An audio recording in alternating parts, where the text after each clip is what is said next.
Good morning, children. Welcome to the PowerPoint presentation.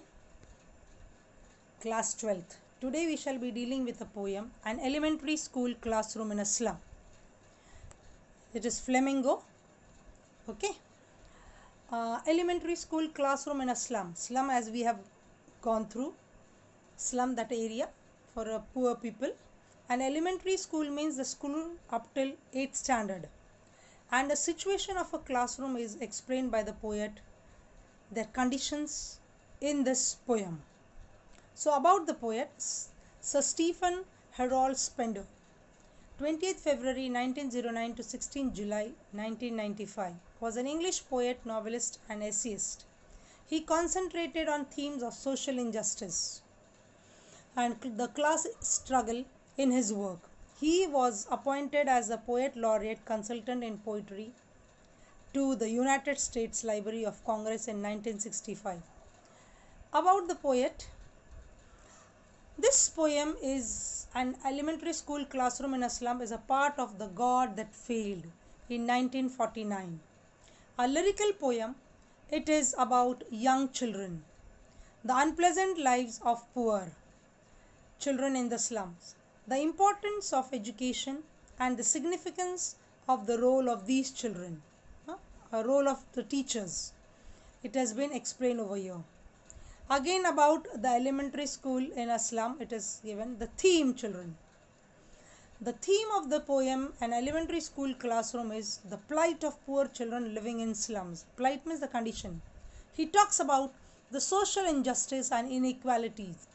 The poet Stephen Spender wants the life of the slum children to be changed. He wants their poverty to be ended. He wishes them to live in healthier, hygienic and beautiful environment. Again the social injustice and class inequalities. How see these children are. How they are sitting in a classroom down. Isn't it? Again, in this poem, Stephen Spender deals with the theme of social injustice and class inequalities. He presents the theme by talking of two different and incompatible worlds. The world of the rich and the civilized had nothing to do with the world of these poor people, those who are living in narrow lanes and cramped holes children. The gap between these two worlds highlights social disparities and class inequalities by Stephen Spender.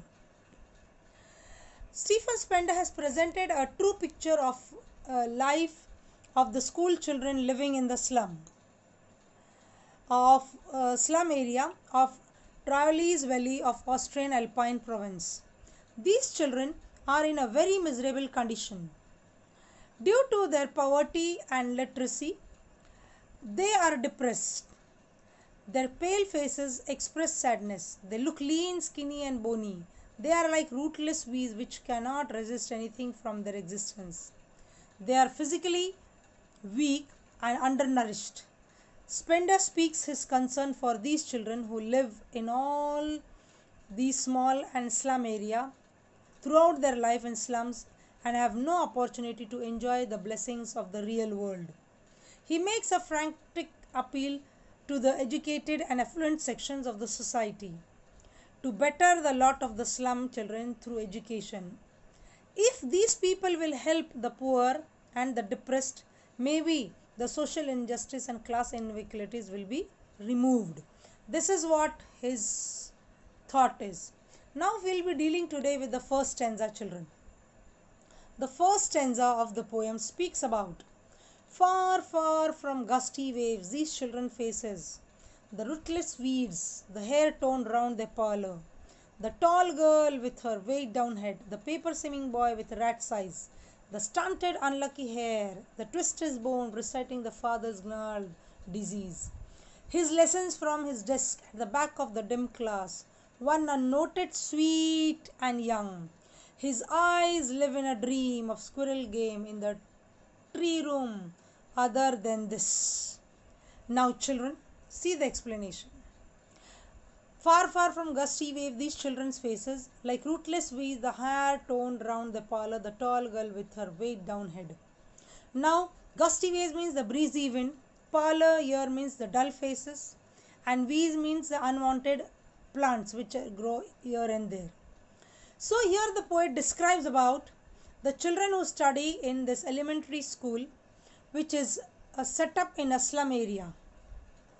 Okay, so the poet says that the faces of the children are dull and without any energy, lifeless, no life at all. They are not full of energy like other kids of their age. These children are compared to unwanted weeds, the weeds which are growing, the grass which are growing, which is not wanted by people. Here the writer wants to say that these children seems to be unwanted like the unwanted weeds which grow on their own in the fields. Their hair are not neatly done. The hair is not properly combed. It falls on their pale faces. Pale means the weak faces, as if they have been torn apart. Torn apart means torn, tear. Past tense of tear is torn apart.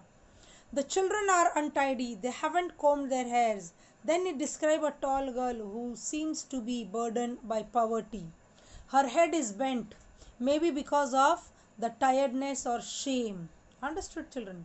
Now the literary device is also given as similes here. Again the comparison. Children are compared with rootless weed, like root weeds, unwanted. That is the simile, comparison. And the repetition use of far from this is again for a distance. It has been repeated. So these are the two poetic devices. Later on we'll consult it. The paper seeming boy with rat's eyes. The stunted unlucky hair of twisted bones, reciting the father's gnarled disease, his lessons from his desk. Stunted means not fully grown due to malnourished or malnutrition. Unhealthy, not properly grown, developed. Gnarled, knotted, rough surface. Paper seeming boy means the boy is compared with a paper. Just like paper, the paper is very thin, the boy is also very thin because of not getting proper nutrition. Hair means the successor. There is another boy, he is so weak and thin that he has been compared to the sheet of paper, children. Okay, so the boy's eyes reflect greed, and he describes and he wants to achieve everything. His eyes were being compared with the because due to malnourished, he was not properly fed and all, and he was compared with the animals there. So the poet says that this boy is unlucky because he inherited a disease from his father. Taken the disease from his father, from grandfather to father, father to the son, son to the grandson, then the great grandson, like that it is inherited. And instead of getting any facility from his father, he has received a disease in heritage. This disabled boy is sitting on his bench and is reciting his lesson.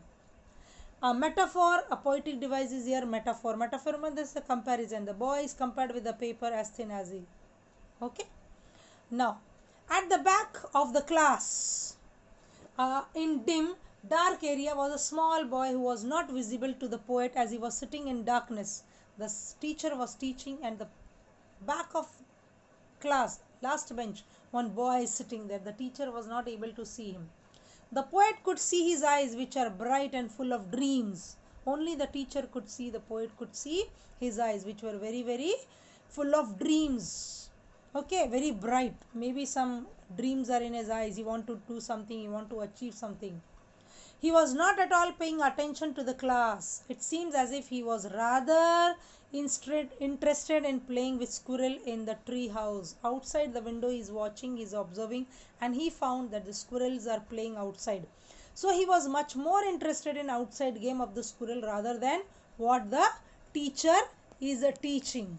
So this is about the explanation, children. Just see what it is. The poet says that the condition of the children in the slum school is pathetic.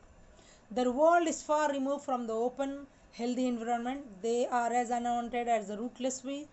Their hair is unkempt and they have pale faces, which nearly indicates that they are from the deprived and unnourished condition.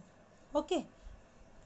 Now the same, it has been given the explanation to make you understand more easily. Repeatedly I am giving uh, these things. These children, as a tall girl, are pressed by the burden of the circumstances. Because of the circumstances, because of the poverty, her face is bent down.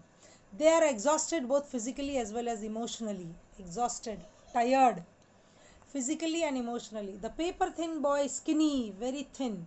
His eyes have a sacred look. These unfortunate beings have inherited only disease and bad luck from their parents. They did not inherit, they did not get anything from their parents. Only what they got? The disease they got, and bad luck from their parents. One of the disease ones can't even get up from the desk to recite his lesson. One of the boy who was so much, what you call, with full of disease, that he not able to get up from his desk to recite his lesson also. So again the explanation has been given here. However, there is one child at the back of the class who is younger than the other. At the back of the class, one boy is sitting there. His inexperienced eyes are full of hope, and he is dreaming about playing games in an open. Playing games in an open. Rat's eyes, here it has been compared. But the rat is greedy to find something, no? Very often he search. The rats keep searching here and there, thinking here and there, searching to get something to eat. In the same manner, with full of hopes and dreaming eyes, this boy is having, but about playing the games in an open. Apparently gloom has still not enveloped him. Gloom means the sadness. The sadness is not enveloped him, means covered him, and that is why some thing is in him which is unknotted. So the new words, children: gusty, a rush of wind here, full of energy or vigor. Weeds means unwanted plant. Pallor means unhealthy pale experience, and stunted means underdeveloped. These are the new words for you. The poetic device: far means repetition and alteration. Repetition, alteration. Same thing is coming. Betty bought some butter, but the butter was bitter, so Betty bought another butter to make the bitter butter better. Okay? Like you might be having many in Hindi also, in Marathi also. So far, repetition, alteration. Gusty waves means personification, which speaks about gusty waves. It's been personified as someone is there. It has been personified as a person is speaking. It has been personified, as you have in the 11th class. One poem was the rain, isn't it? It was personification. The entire poem was of personification. Like rootless weeds, simile. It has been compared like. Okay, rootless weeds, unwanted weeds. The children's life are being compared with this unwanted weeds. The paper seeming boy. Here as, metaphor, as. Like the paper seeming boy, he is as thin as the paper. With rat's eyes, again a metaphor. Okay, again the boy's eye is being compared with rat's eyes. Surely Shakespeare, alteration. From fog to endless night, again alteration. The important question, children. The important question will have of this poem: what do you think is the color of the sour cream? What do you think the color of the sour cream? Why do you think the poet has used this experience to describe the classroom walls? Explanation I have given the answer also. Better you pen down, you note down in your notebooks. What does the poet want for the children of the slum? Again, the answer has been given. How do you agree with the statement, history is there whose language is sun? This is again a metaphor, children, contains a vital truth. The world does not listen to the dumb and driven people. Only those who can speak with confidence, power, authority and vision are heard and obeyed. Those who have got the guts to speak. Okay, to speak their mind, their thought, their ideas. Only people listen to that. Those who are quite dumb and driven by others, people don't listen them. So those who create history are people whose ideas and language can motivate, move or inspire. So children, they are inspired, they are motivated and influence millions of people. Their language, their words, their thoughts are what you call inspired. They are inspiring, they are influential people, those who can influence millions of people. In order to be effective, their language must have the warmth and power of the sun, power of the daylight, power of the sun. Means the truth should be there, the clarity should be there, no ambiguous thing should be there, and that is how the people will listen. Millions of people and billions of people will listen to such person only, the one who is very clear in his ideas, the one who is having guts and confidence and will speak. Okay, so this is about our first stanza.